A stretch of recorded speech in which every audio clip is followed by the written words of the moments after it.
Hello, it's Marek. Welcome to MDrives and welcome to BMW Z4 2-liter turbo petrol SDrive, whatever that means. So today I'm gonna be reviewing this vehicle. I had this car for 2 days now and I've done about 100 miles in it. So I'm starting to get to grips with what this car is about. However, when I first got into it, it felt completely alien to me because I never experienced convertible before. So the first weird thing which struck me was sitting position. You are very low, the bonnet is extremely long, and you are sitting almost at the top of the rear wheel. So it's taking a bit of time to get used to that. However, after you get used to it, the position is actually brilliant. It feels very sporty in here. However, I still didn't get used to the fact that you don't have much air here. The cabin is quite small. There's not much space behind me and not much space at the front of me as well. So it all feels a bit weird, but at the same time it makes me feel slightly excited being here. So before we go for a drive, I'm gonna jump out now. I'm gonna take some shots from the outside and we'll talk about the styling of the car. Considering how controversial BMW became in the last year or two with their models, I think the styling of the Z4 is absolutely spot on. To be honest, I really struggle to find an angle which I wouldn't like. And remember, this isn't the M Sport trim, so this car sits slightly higher and has smaller wheels than the M Sport package cars. Inside, it's the similar story. It matches the exterior really well. The boot is actually quite big for this type of car. The roof sits above under that cover and doesn't affect the luggage space. The fact that you can operate the roof up to speeds of around 30 miles per hour is absolutely brilliant. The front of this car is very long and it looks even weirder when you open the bonnet, because the engine sits far back behind the front wheels, which obviously helps with the weight distribution and the balance of the car. The 2-liter B48 engine has 197 bhp and 236 foot-pound of torque. It can launch this car from 0 to 60 in 6.6 seconds and can achieve a maximum speed of 149 miles per hour. Interior of this car, it's a typical BMW from 2018 onwards. It looks beautiful. The layout is very pretty, it's very functional. You've got buttons to do everything. On top of that, you get touchscreen as well with Apple CarPlay, Android Auto. So you've got everything you need. You've got obviously digital display, which became a standard a couple of years ago now, which is fine. I finally got used to it after being in a couple of cars with this display. I think it really works well. However, it's not something I would like to have in my fun sports car. I would still prefer to have normal dials, but in a daily use, this is perfect. It gives you sat nav, it gives you all the information you need, so it's functional and it works. Right, so let's go for a drive. Despite 6.5 degrees outside, I'm going to do it for you. I'm going to take the roof off and I'm gonna have at least a very short drive without the roof to show you how it looks and how it feels. So to collapse the roof, you just pull that button here and hold it.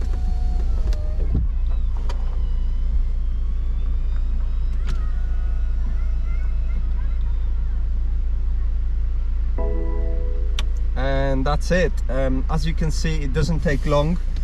I'm gonna put the windows up and let's go for a short drive.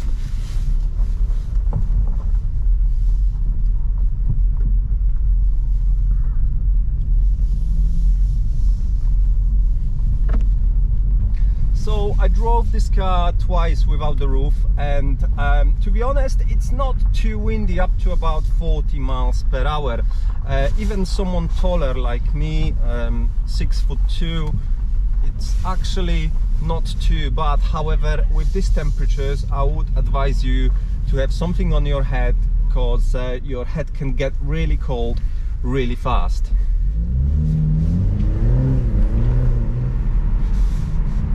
Let's go into sport.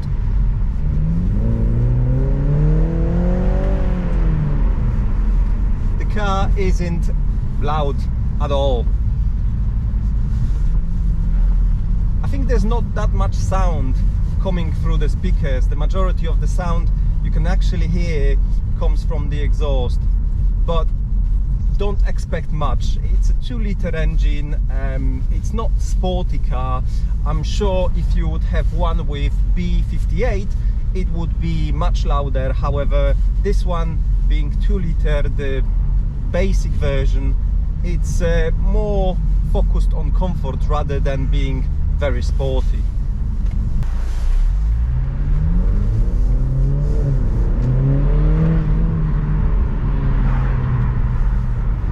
Do not expect to do power slides in this car. It's wet and it didn't do it. I'm in sport and it just grips. It doesn't have enough power and torque, to be honest, to do that as well. So it's getting windy here because it's a very windy day. Using the occasion that I'm driving quite slowly, I'm going to try to close the roof now.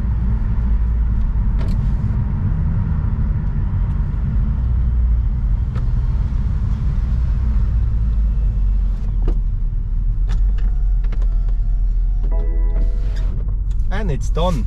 So yes, you can do that, I think, up to 30 miles per hour, which is very useful, especially when it starts raining or it's too windy for your liking. So let's talk about comfort first. In terms of the seating, the seats are very supportive. However, this being a cheap version, they are not electric and they don't have any lumbar support, which, to be honest, I'm missing, because I'm not feeling very well supported in the region of my lower back, and that's where I usually need it to avoid any back pains. However, not everyone have special needs like me, so majority of people will find them comfortable enough. The seats aren't too firm, they are spot on, I would say, and they hug you well as well. In terms of the sitting position, as I mentioned before, you're sitting quite low, you feel almost cocooned by the dash, and I'm finding this quite sporty, feeling quite sporty and engaging. And the fact that you're so low as well makes it feel more aggressive and sporty. The dash looks very nice. I think this car has extended leather pack, as this is covered in a leather as well. You can find it on the sides here and here, so it all feels rather premium. In terms of functionality, as I mentioned, it's a typical BMW from the last 2-3 years. They are absolutely spot on. It's a perfect blend between functionality and modern look. So yes, well done BMW. I really like this, much better than other cars where they moved to touch only, which actually spoils everything. Now let's jump to the audio for a moment. This car comes with the basic system, I believe. You do have tweeters in your doors, you get speakers, medium speakers in your doors, you also get 2 mid speakers behind me and a subwoofers. However, BMW did not put any decent system into this car unless you go with some additional options. In comfort, the car feels pretty well. It changes the gears spot on. You almost don't feel it. It's a ZF auto unit, so it's very smooth and can be snappy as well when you want it to be. I didn't experience much lag in terms of accelerating and dropping the gears. So for example, I'm in comfort now, I'm doing 40 miles per hour and I'm gonna put it to the floor. So yeah, as you can see, there is a lag there, but it's not too bad overall. In terms of sport, we can jump to sport now. Actually, go to Sport Plus. I can do manual changes as well. So 3,500 RPMs. Let's see how this thing accelerates.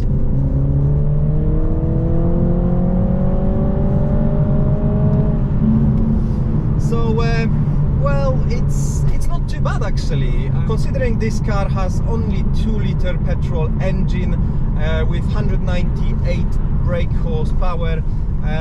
It's not too bad. It provides enough power to enjoy the drive. It provides enough power to be able to overtake as well. Obviously, I had to adjust my thinking after jumping into this from M2, as overtaking isn't as fast as in M2. However, for 90% of the people, this will be enough and this will feel snappy. My dad jumped into this car with me and he said, "What are you talking about? This car feels fast." 6.6 to 60, that's the claimed figure. I'm not gonna try to measure it. I don't think there is point. It feels like 6.6 car, so yeah, I believe BMW. It might be slightly less than that, but overall, you know, it feels well suited for this car. Obviously, with, like I mentioned, in a top version with B58, this would be absolute animal. I'm sure. So I've got it in Sport Plus. I'm going to change the gears, go down the gears, and I'm gonna try to have a little bit of fun.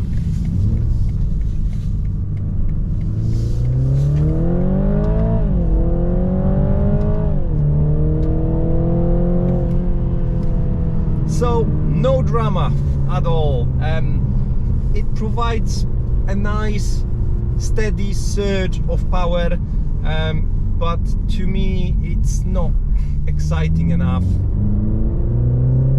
It accelerates nicely right from the bottom, or should I say right from mid revs. It actually sticks to the road pretty well as well. The car sounds very electronic, if I can say that. Synthetic might be a better word. Definitely, once you accelerate, it gives you more of that synthetic sound, but it still feels like it's coming from the back. So I'm not sure if BMW just programmed it to come from the rear speakers. Not sure how this works.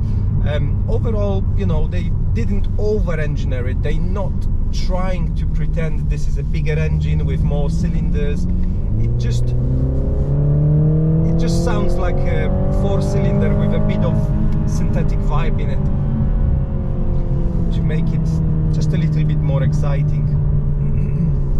So I'm gonna try to do a pull from second gear. Yeah, the car feels really punchy, even at the lower revs, 2000 RPMs, and there was no much lag in it. So the unit feels really good.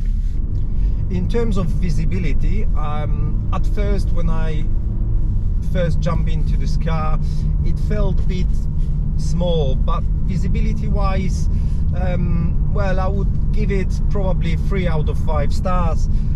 It's quite narrow, the front windscreen, and the side windows aren't too big as well. However, it's not too bad. I'm a tall person, and with the seat right at the bottom position, I'm not feeling too high. My eyes are, I would say, 2/3 down from the top of the window, which is great. Right, again, let's do third gear. or even 4th gear, 2000 RPMs.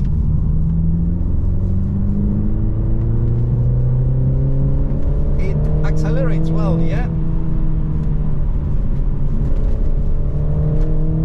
The suspension is actually quite firm for a normal car,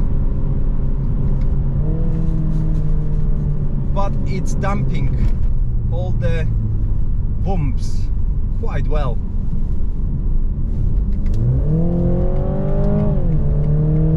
Yeah, it can overtake, definitely. This is my bumpy road test. It's not smooth at all, but it feels like it sticks to the road.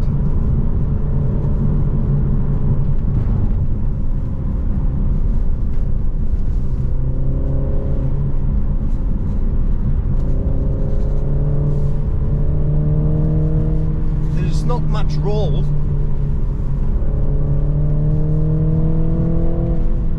So it feels pretty sporty, even with this not sporty engine.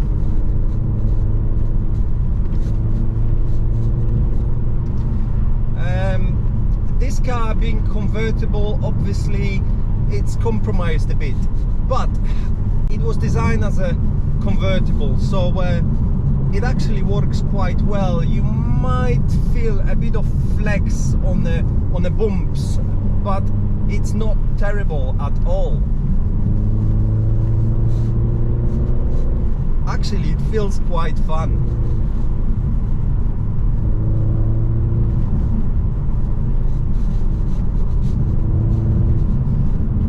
In terms of steering, there isn't that much feel in the steering wheel, but this is not a surprise.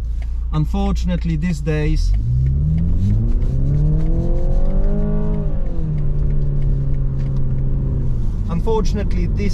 BMWs don't give you much feel through the steering wheel unless it's an M car. Unfortunately, you have to accept it. The car's becoming more synthetic, and this one isn't really an exception, unfortunately. The inputs are okay, they are precise, you feel like you're steering the car, however you don't feel what's happening underneath the car. So in my car you would feel what the suspension does, you would feel the bumps, you would feel the granularity of the asphalt, of the surface. In this car you completely cushioned from it, so you just provide with the input and the car reacts to it, but there is no way that you can actually feel what the wheel do and how they grip to the road and what's underneath. In terms of efficiency, the car actually provides decent efficiency. I drove it in an eco mode before when I was dropping off my dad somewhere, and the car was actually doing 50-60 miles to the gallon. So yes, it can be really efficient. Driving it more lively, it can do that as well. I didn't check how much petrol it takes then. However, I think on average from the last 2 days it returned 34 miles to the gallon. This car is priced at £37,000 for a base version, and I think it's a fair price. You know, it's a really nice car for that money, and actually in terms of today's vehicles, they've gone up in prices so much. I think it's still a decent deal. A used one with about 15-20,000 miles will set you at about £26,000 for a 3-year-old car. So that is actually not too bad. I think the last thing to talk about is the noise in the cabin. It feels very quiet from the front, however you do get much more noise from behind your head, and that's obviously because you can hear the tires through the roof, because the roof is soft. Obviously it has insulation, soundproofing in it, however, you know, it is much louder. It is louder than majority of hardtops.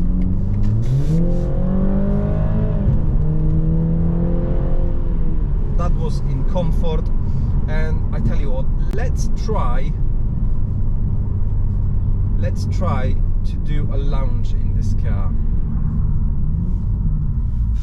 Let's lounge this car. 1, 2, 3.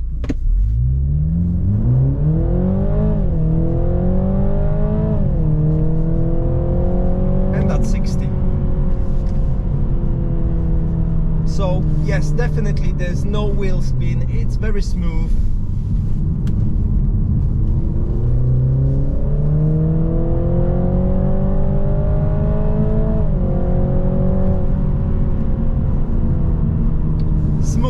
Smooth is the word I probably use a lot with this car, and I think it describes it best. It's not mind-bendingly quick, it's not going to provide you with that, you know, extremely fast car experience, but it's just pleasurable. It just gives you enough to, you know, fly around and keeps you smiling. If you want something more, B58 in this car, I'm sure it's a cracker.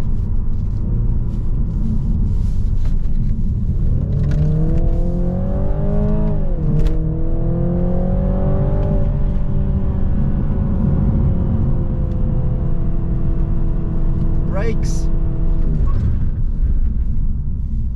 quite good. It felt quite nose heavy under the braking. However, it braked well. This is a very bumpy road. We're doing 25 miles per hour,